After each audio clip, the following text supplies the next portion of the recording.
नमस्कार, जय श्री कृष्णा दोस्तों। मैं सपना शर्मा आप सभी का हार्दिक स्वागत करती हूँ आपके चैनल पर। आज मैं आपके लिए गणगौर की कथा लेकर आई हूँ। गणगौर का व्रत जो है चैत्र नवरात्रि के तीसरे दिन किया जाता है, यानी कि नवरात्रों में चैत्र की तृतीया को जो है गणगौर का व्रत किया जाता है। गणगौर में जो है महिलाएं शिव और पार्वती यानी ईश्वर और गणगौर की पूजा करती हैं, व्रत रखती हैं। इस दिन महिलाएं जो ईश्वर गणगौर की पूजा करती हैं, उनके गीत गाती हैं, उनके 16 हल्दी कुमकुम मेहंदी काजल की बिंदी लगाती हैं, उनके गुने चढ़ाती हैं। शाम को ईश्वर गणगौर को पानी पिला करके उनको विदाई करती हैं। भारतवर्ष में यह हिंदू महिलाओं के लिए बहुत बड़ा त्यौहार होता है। तो आइए दोस्तों जानते हैं गणगौर व्रत की कथा। एक बार शिवजी पार्वती जी पृथ्वी पर भ्रमण के लिए निकले। शिवजी ने पार्वती जी से पूछा कि आप 12 महीने के रास्ते से चलोगी या 6 महीने के रास्ते से। तो पार्वती जी ने कहा कि 12 महीने के रास्ते से चलूंगी। तब शिवजी ने पार्वती जी से कहा कि संसार में लोगों के दुख देखकर आप कोई भी हट नहीं पकड़ोगी। पार्वती जी मान जाती हैं। अब शिवजी पार्वती जी चलते हैं तो रास्ते में एक घोड़ी कष्ट में थी। घोड़ी कभी बार बार ऊपर नीचे बैठ रही थी, उसके दर्द हो रहे थे। तो उसकी पीड़ा देखकर पार्वती जी पूछती हैं कि घोड़ी क्यों कष्ट आ रही है। तो शिव जी कहते हैं कि ये माँ बनने वाली है। तब पार्वती जी कहती है माँ बनने में इतना कष्ट होता है तो आप मेरे गांठ लगा दो, मुझे माँ नहीं बनना। तब शिव जी पार्वती जी से कहते हैं अभी आगे चलो। तभी रास्ते में एक राजा का राज्य आता है। वहाँ सब दूर शांति और उदासी फैली होती है। वहाँ पर चारों ओर जो है शांति और उदासी फैली हुई होती है। तो वहाँ उदासी देखकर पार्वती जी पूछती हैं कि सब लोग यहाँ उदास और शांत क्यों हैं। तब गाँव के लोग कहते हैं कि रानी जी माँ बनने वाली हैं, क्योंकि रानी जी माँ बनने वाली है और उनके दर्द हो रहा है, तो इसलिए सारा गांव जो है उदास है। तब पार्वती जी कहती है कि माँ बनने में इतना कष्ट है तो आप मेरे गांठ लगा दो। वे शिव जी के पीछे पड़ जाती है, पर शिव जी उनसे कहते हैं आगे चलो। आगे बढ़ जाते हैं दोनों जने। अब आगे बढ़ने पर एक गाय कष्ट आ रही थी। अब गाय की पीड़ा को देखकर पार्वती जी बोलती है कि माँ बनने में इतना कष्ट है तो आप तो मेरे गांठ लगा दो, आप मेरे गांठ लगा दो। वो उनसे बार बार पीछे पड़ती है। पार्वती जी हट करने लग जाती हैं तो शिव जी पार्वती जी के गांठ लगा देते हैं। अब आगे बढ़ते हैं तो एक गांव में पहुंचते हैं। उस दिन गणगौर का व्रत रहता है। बगीचे में गांव की औरतें गणगौर का पूजन कर रही होती हैं।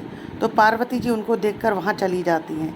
वे महिलाएं जैसे ही पार्वती जी को देखती हैं तो उनकी पूजा करने लग जाती हैं। अब उनकी पूजा से खुश होकर के जो है पार्वती जी उनको सारा सुहाग बांट देती हैं। शिव जी पार्वती जी को ढूंढते ढूंढते वहाँ पहुँचते हैं तो पार्वती जी को फूल पत्तों से ढका हुआ पाते हैं। शिव जी जो है पार्वती जी को वहाँ से निकाल रहे होते हैं।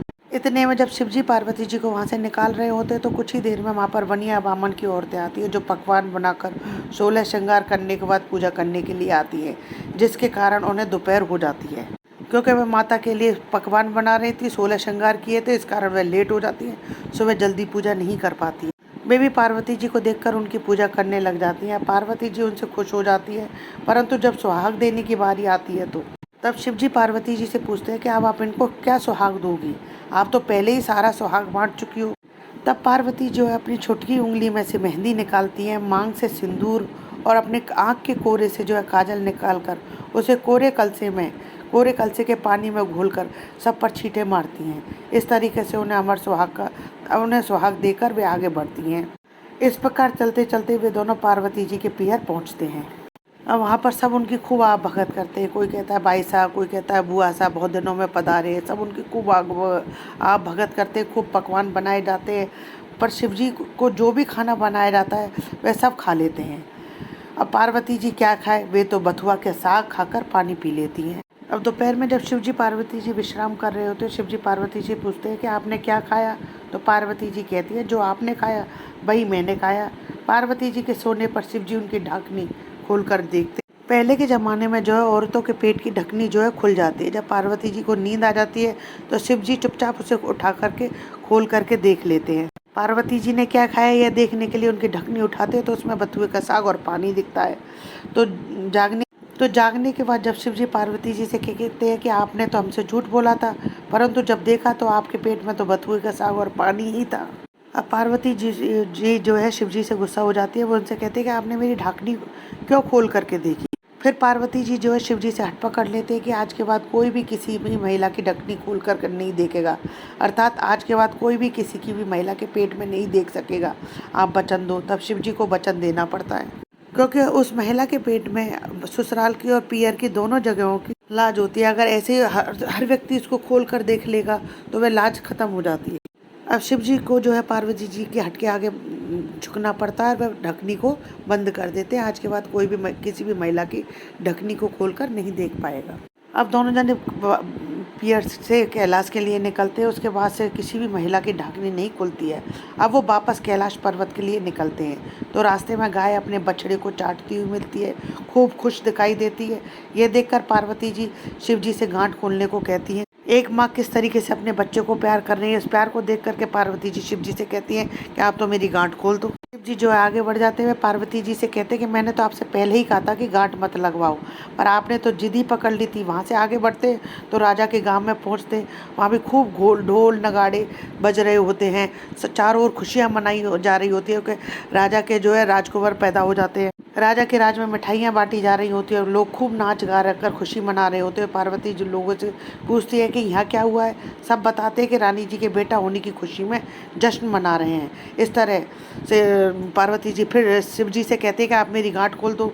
इसी तरह घोड़ी भी बहुत खुश दिखाई देती है। वह भी अपने बच्चे से लाड़ लड़ा रही होती है, उसे चाट रही होती है। घोड़ी भी अपने बच्चे को चाटती रहती है। तो ये देखकर पार्वती जी गांठ खोलने की कहती है तो शिव जी कहते हैं कि मैंने तो आपसे पहले ही कहा था कि गांठ मत लगवाओ। यहाँ तो मृत्यु लोक में हर चीज़ आपको लुभाएगी, परंतु आप नहीं मानी, आपने जिद पकड़ ली। अब ऐसा नहीं हो सकता, ये कहकर शिव जी मना कर देते। पार्वती जी मक्खी बनकर शिव जी की जटा में घुस जाती है। शिव जी को नहीं मिलती हैं। तब शिव जी को पुनः पार्वती जी की गांठ खोलनी पड़ती है और वे दोनों कैलाश पहुँचते हैं। तब से गणगौर के पूजन के बाद माता पार्वती को चढ़ाई गई बिंदी, काजल, सिंदूर, मेहंदी महिलाएं लेती हैं और लगाती हैं और अपने लंबे सुहाग की जो है कामना करती है। ईश्वर गणगौर माता कहानी अधूरी हो तो पूरी करना, पूरी हो तो मान करना। दोस्तों, मेरा वीडियो आपको पसंद आया तो इसे ज़्यादा से ज़्यादा लाइक और शेयर करें। यदि आप मेरे चैनल पर नए हैं तो चैनल को सब्सक्राइब करना ना भूलें। पास ही में बेल आइकन को दबाएं जिससे मेरे आने वाले हर नए वीडियो का नोटिफिकेशन आपको मिल जाए। जय श्री कृष्ण दोस्तों।